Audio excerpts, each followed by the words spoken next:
the shutters creaked up this morning, the news was sinking in that in 3 months they'll be coming down again for the last time.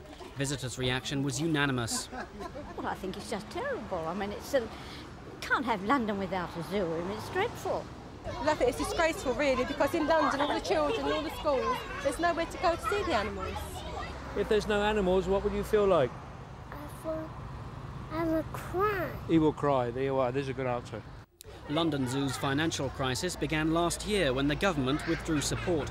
After cost-cutting, it looked as if the books would balance, and by March the zoo had won a reprieve. But today it's deep in the red again, and management says it must close in September if 150 staff and thousands of animals are to be properly treated.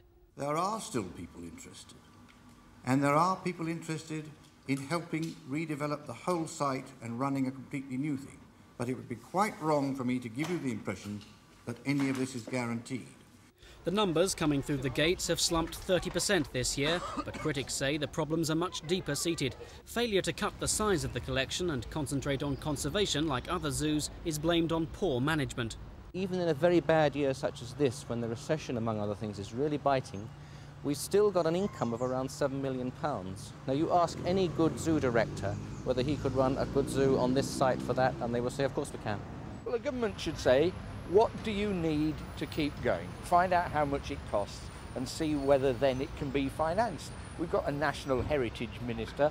I believe the zoo is part of our national heritage, and he should be looking at it. But the government shows no sign of relenting, and all hopes now depend on unnamed potential partners from the private sector. But the zoo will have a job attracting backers for a venture which is losing £2 million a year, and staff have little confidence. Well, it's not so bad for me, being a groundsperson. I can probably get another job. It's the keepers I feel sorry for, and the animals, of course, because they're going to be in a terrible position in a few months' time. Not so, say Born Free actors Virginia McKenna and Bill Travers, who oppose all animal captivity except for conservation purposes. They see today's news as a great opportunity to begin returning animals to the wild. It's the fact that the public is voting with its feet not to go into the zoo that's caused main part of the financial crisis of London Zoo. I mean, if the public was surging in and everybody's going through the gate 100 times a week, there wouldn't be a crisis in London Zoo. I think that the public has realised that what they're taking their children to see is just a lot of prisoners, and that their behaviour is unnatural behaviour of prisoners, and we don't learn very much from that. Barring unforeseen developments, London Zoo will close to the public on September the 30th, when animals will begin to be dispersed to other zoos.